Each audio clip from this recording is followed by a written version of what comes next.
धर्म और जाति, यानी राजनीति के वो दो हथियार जिनका इस्तेमाल दशकों से होता आ रहा है। क्या उसी धर्म जाति की लड़ाई में अब दोबारा तेजी देखी जा रही है? इसीलिए आज देश के सबसे बड़े राज्य में छिड़ते जाति युद्ध से सबसे पहले हम आपको खबरदार करेंगे, जहां 24 जून को इटावा में यादव कथावाचक की चोटी काटने, सर मुंडवाने, पैर छुआकर माफी मंगवाने के बाद ब्राह्मण बनाम यादव राजनीति फैलने लगी। इसके बाद 26 जून को बरेली में संविधान निर्माता बाबा साहेब डॉक्टर भीमराव अंबेडकर की प्रतिमा के क्षतिग्रस्त होने पर जातिगत तनाव फैलाने की कोशिश का आरोप लगता है।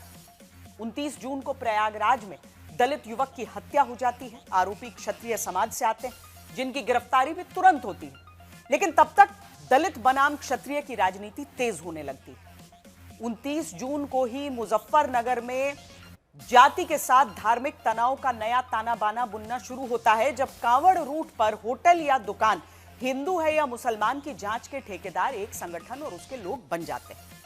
तब तक 30 जून यानी आज पता चलता है कि उत्तर प्रदेश के फूलपुर, जहां से देश के पहले प्रधानमंत्री पंडित जवाहरलाल नेहरू चुनाव लड़े, जहां से बाद में आकर माफिया अतीक अहमद तक ने चुनाव लड़ा, उसी फूलपुर से एक दलित बच्ची को बहलाकर केरल ले जाकर धर्मांतरण का दावा वहां पर होता है। आरोप यह तक लगता है कि नाबालिग दलित का धर्मांतरण करा के उसे जिहादी बनाना मकसद था।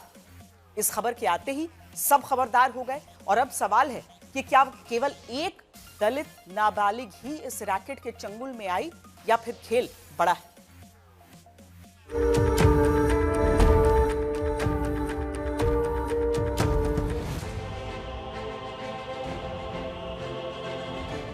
चलो घूमने, बीच रास्ते में मुझे बताई इस्लाम अच्छा धर्म होता है और सब खराब। वो बोली कि अम्मी हमको पकड़ा है और छुड़ा लो। फुसलाकर उनका ब्रेन वॉश करके धर्म परिवर्तन कराकर आतंकवादी देश विरोधी गतिविधियों में लिप्त कराने का कार्य करती है।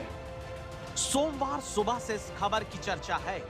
कहा जा रहा है कि दलित लड़की का धर्मांतरण करा जिहाद कराने की साजिश हुई। कुछ लोगों ने इसे उत्तर प्रदेश की द केरल स्टोरी नाम तक दे दिया, लेकिन क्या सच यही है या फिर कहानी कुछ और है?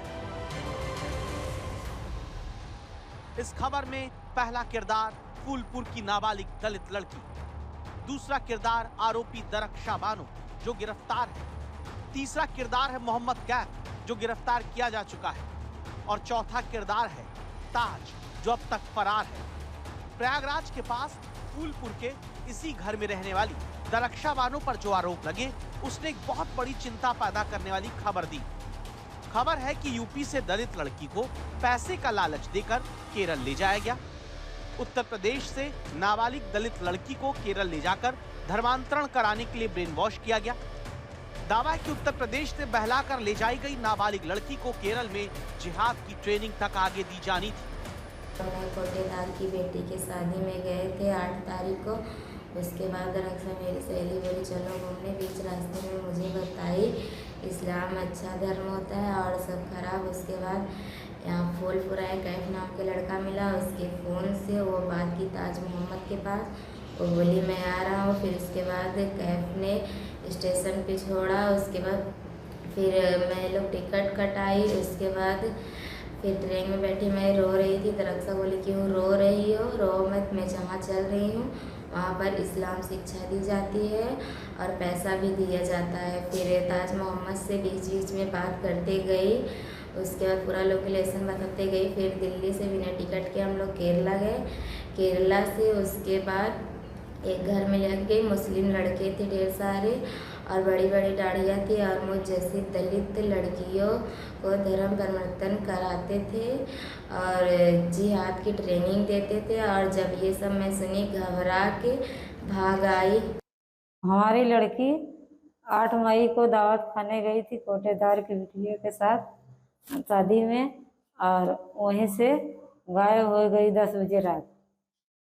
हम हेर रहे थे कहाँ गई, और दरस्ता के साथ फूलपुर पैदल आई थी और उसके बाद वहीं से गायब हो गई। यहाँ से इलाहाबाद एक लड़का ने पहुंचाया इलाहाबाद तक। उसके बाद इन्हें टिकट कटाया दरस्ता ने उसके बाद ले गए दिल्ली पहुंच गई। दिल्ली से केरला गई। केरला से हमारे लगे फ़ोन आया था।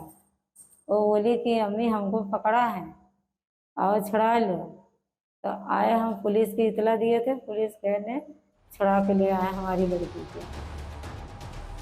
आरोपों के मुताबिक 8 मई को दरक्षा बानो अपने साथ नाबालिग दलित लड़की को फूलपुर से पहले प्रयागराज लाती है, फिर वहां से दोनों दिल्ली तक जाते हैं और फिर दिल्ली से केरल के त्रिशूर पहुंचते हैं। त्रिशूर में दलित लड़की के मुताबिक एक कमरे में बड़ी बड़ी दाढ़ी वाले लोग बैठे थे जो आतंक और जिहाद की बातें कर रहे थे, जिनसे बचकर वो भागी और फिर किसी तरह पुलिस की मदद से वापस प्रयागराज लाई गई। आरोप लगाया गया है कि केरल में दरक्षा बानो द्वारा उसको वहां कुछ संदिग्ध लोगों से मिलवाया गया, जिन्होंने उसको पहले पैसों का प्रलोभन दिया, बाद में जबरन धर्म परिवर्तन करवाया और वहां रुककर जिहाद के लिए सिखलाई का दबाव बनाया। प्रथम दृष्टया यह विदित होता है कि आरोपी दरक्षा बानो एक संगठित गिरोह के साथ शामिल है, जो गरीब एवं दलित लड़कियों को बहला फुसलाकर उनका ब्रेन वॉश करके धर्म परिवर्तन कराकर आतंकवादी देश विरोधी गतिविधियों में लिप्त कराने का कार्य करती है। क्या चलो वहाँ इस्लामिया क्या होता है वो करेंगे, वहाँ पैसा भी मिलेगा, इसी भुलौना में लिया के उसको गई है। धर्मांतरण के नाम पर पैसा मिलेगा, मोबाइल मिलेगा, तमाम वादे, तमाम झूठे वादे कर यहाँ से एक हंसती खेलती बच्ची को इस परिवार से उसके आर्थिक हालातों का फायदा उठाते हुए यहाँ से ले जाया गया। अब सवाल है कि नाबालिग दलित लड़की की तरह क्या और भी बच्चियों को उत्तर प्रदेश से केरल धर्मांतरण के लिए ले जाया गया? सवाल है कि नाबालिग दलित लड़की को त्रिशूर से आगे फिर कहां ले जाना था? सवालों का जवाब मोहम्मद कैफ और दरक्षा बानो दे सकते हैं, जो इस वक्त पुलिस की गिरफ्त में हैं, लेकिन अभी ताज मोहम्मद नाम का शख्स फरार है। ये वो ताज मोहम्मद है जिससे दरक्षा लगातार प्रयागराज जंक्शन से दिल्ली और दिल्ली से त्रिशूर स्टेशन पहुंचने तक बात कर रही थी, फोन पर बता रही थी कि वो केरल पहुंच रही है। यानी ताज मोहम्मद उस कैंप की कड़ी हो सकता है जहां पर नाबालिग लड़कियों को धर्म परिवर्तन कराने के बाद जिहाद की ट्रेनिंग दी जा रही थी। फिलहाल प्रयागराज पुलिस का दावा है कि यह तो एक कड़ी हाथ में आई है, अभी केरल मॉड्यूल के इस जिहादी कनेक्शन का पूरा ताना बाना सामने आना बाकी है। जो ये मामला अब आगे बढ़ेगा, तय है कि उत्तर प्रदेश की राजनीति में भी धर्मांतरण के मुद्दे पर दलित बनाम मुस्लिम की राजनीति तेज होती जाएगी। संतोष शर्मा के साथ समर्थ श्रीवास्तव, फूलपुर, आज तक।